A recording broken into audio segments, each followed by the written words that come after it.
Hello and welcome back to my channel. My name is Anna and today we're finally doing October releases. I am so excited.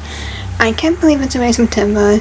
I know I keep saying that, but I just generally can't, time goes really fast so quickly, so I'm shocked. We only have 3 months left of 2025, so wild. But my favorite season is finally upon us. I'm ready to be spooky and ready to get spooked. I'm just ready for everything for this season. Finally. I've waited so long for this. But anyways, let's see what they are. So my first book is A Mother of Thorns by Serena Noir and Sasha Noir.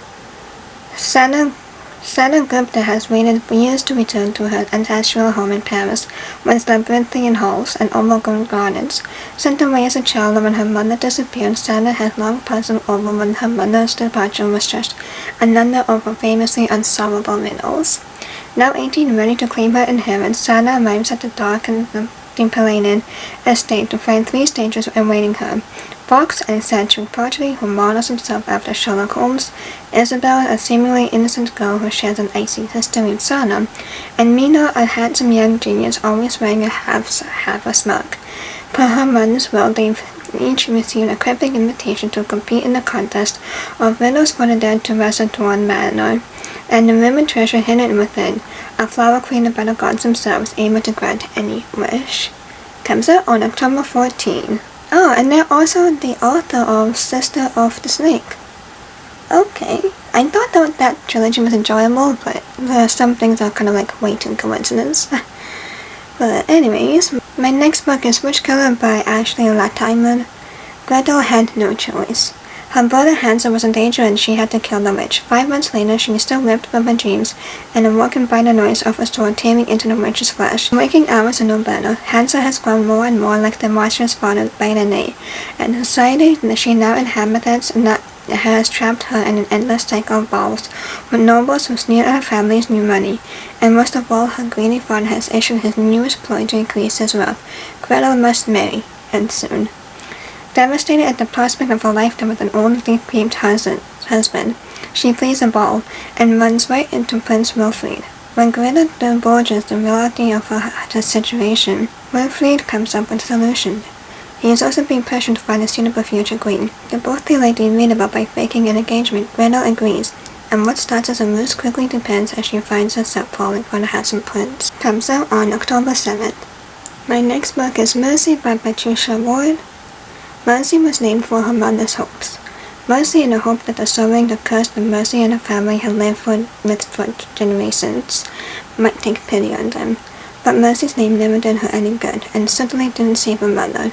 The sorrowing ensures that Mercy, her family, and the core families and Arbor Fall aren't able to grow, dream, or prosper, and make sure they stay exactly as they are, mired in the mud. Mercy has learned to live with the only way to escape the sorrowing is to accept it. Comes out on October 7th. My next book is The Secret and the Divide by Kate Christensen and Melissa Henderson. Past, present, future. What did the Cards say? Only the Wolfson sisters know. The year is 1840, and Daisy Monaghan and Abby Wolfson are skilled in supernatural, particularly tarot readings. Daisy has insights about the future, Monaghan has ties to the past, and Abby has a special connection to the present. Although Massachusetts is known for its hostility to such talents, the village of Redcliffe is eager to use the sisters' abilities for its own gain. Then Daisy meets Halvard, medical student, occult skeptic Jasper Fitzwilliam, as well as handsome newcomer Nate Winthrop, whose fiery nature might just rival Daisy's. Caught up in the throes of first love, Daisy grows distracted and which is only further muddled by mysterious feud between the girl's mother and a spiritual tutor. Comes out on October 7th. I did talk to this a little bit, and then Heka the Witch by Nikita Gill, a proposal electrifying the raging retelling of the life Greek goddess Heka, child of Ward and all-powerful goddess of witchcraft and necromancy. So, it comes out on October 16. I'm really excited for this one. And in my next one, I also touched base on, and that's The Sing at Night by Megan Jacques Ickles. Magic, Muse, Madness, Murdered. Discover fantastical retell of the Phantom of the Opera. For as long as Selena remembers, she has only wanted one thing: to sing the boldest, the brightest magic in existence and will not opulent the magician. To the winner goes the spoils of being declared King's Mage, a position her father held years ago before he lost control of his magic and spiraled into madness, leaving Celine an orphan.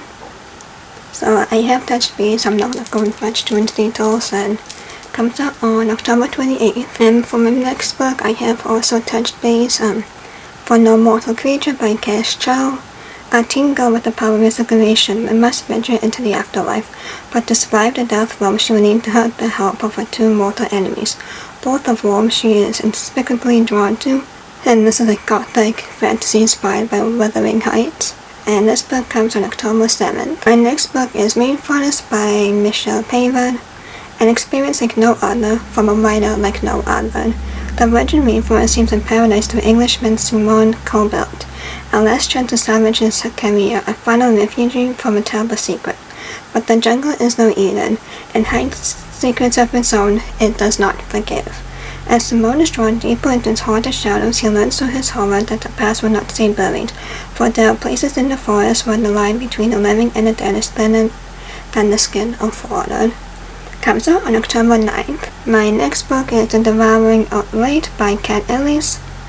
When Hannah Romero and her violently convex, alongside the bands, including Hannah's ex, Calio, are strangled on their way to a rock festival, she thinks missing the gang is the worst thing that could happen. She is wrong. Marooned in treacherous swamplands with no way out, the group stumbles upon an eerie, decaying house. It seems like a safe haven, a place to wait out the storm. The house, however, isn't just abandoned, it's been waiting for them. Comes out on October 7th. My next book is The Coal House by A.G. Slatter. Writer Emily Bainbridge's life is left in ruins when her husband takes the child to the supermarket one day and the lorry collides with the car. After the accident, a lawyer appears on her doorstep and tells her husband was not who he said he was, and she is a very rich widow. She retreats to a lonely house in the countryside to recover, but there's a wall in the cellar, a spectacularly cool room, and one night Emily wakes up with a foot hanging over the emptiness of the well, and the echo of her daughter's voice in her ears. That's really creepy. Comes out on October 7th. So I have also touched base on with this book, and that is Hazelthorn by C.G. Drews. This is unsettling and yet hauntingly beautiful tale of murder and botanical body horror. So similar to Let Our Bodies Burn in some ways, so yeah, this comes out on October 28th. And again, I think I have also touched this. Or maybe I haven't. No, I don't think I have. So this is Alchemy of Secrets by Stephanie Garber. I know I have started, I don't really want to read any more books, but this one really sounds promising. It starts with a class in old movie theater. Folklore 517, local legends and urban myths taught by a woman called the Professor. Most students believe the Professor's stories are just fiction, but Holland St. James has always been convinced that the magic is real. When she tracks down a local legend named the Watchman, who can supposedly tell you when you will die, the world finally makes sense, except that the Watchman tells her she will die at midnight tomorrow unless she finds an ancient object called the alchemical heart.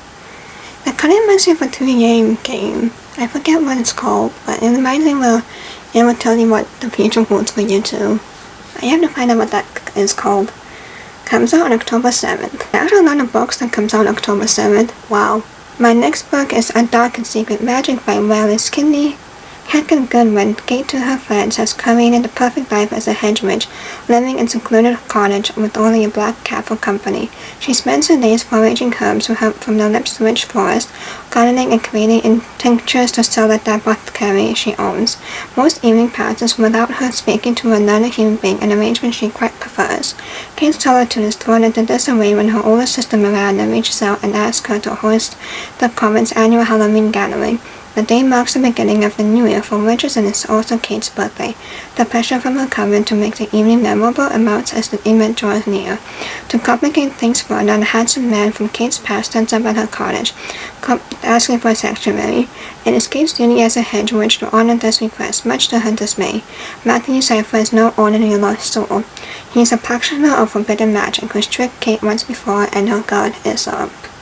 Comes out on October 8th. My next book, so I already touched base with this, it's The Library of Lost Girls by Kirsten Phipps. Gwen, the non-one, adores the beautiful rebellious older sister Izzy, but the Izzy who returns from Delphi's School for Girls is not the sister who left for the finishing school. Now she is isolated, dull and complacent, and most shocking, eager to marry.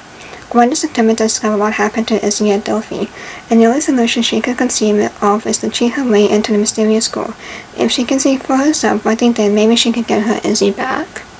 Comes out on October 28th. And my next book is A Curious Kind of Magic by Barbara Rutherford. Everyone under me knows that Willow Stokes is a charlatan, including Willow herself. Her father, Sharpay, hasn't sold anything magical in decades, and is only hanging on by the skin of the fake dragon's teeth Willow sells as charmed, along with charlatan ostrich eggs, taxidermied chimeras, and talismans made of fool's gold. Until the outlander Brianna Hargrave appears and turns Willow's fakes into exactly what they purport to be. But try as Willow might to at least please help, she wants nothing to do with Willow and curiosities. Because Brianna is harboring a secret of her own, and everything she touches turns to magic, and the consequences have chased her all the way to Almunia. All she wants to do is find a particular missing grimoire which contains a spell that can finally put an end to her curse. Comes out on October 21st. And my last book is actually a sequel to The Floating World by Axie Ove. This is The Demon and the Light. The battle is over, but the war is just beginning. With the help of her friends and allies, men manage to topple the generous inspiration, but the floating world and its territories are still under threat of attack from the rival Bullman Empire, and far worse, she was powerless to save Sunho from being overcome by the monstrous power in his blood. Now he is gone, transformed into a feral, deadly creature that doesn't even recognize her anymore, and her heart aches for the sweet boy she's grown to love. Comes out on October 2nd. So those are all the books that are coming in October, and there are going to be plenty of more, but these are the ones I'm really looking out for. So I'm really excited for all of these. I can't wait to read them. So I am slowly going back into reading, so yeah, who knows. But let me know what books that you're planning to read in October, and otherwise please like, comment, subscribe, so you can be notified of time posts. I'll see you on my next one. Bye!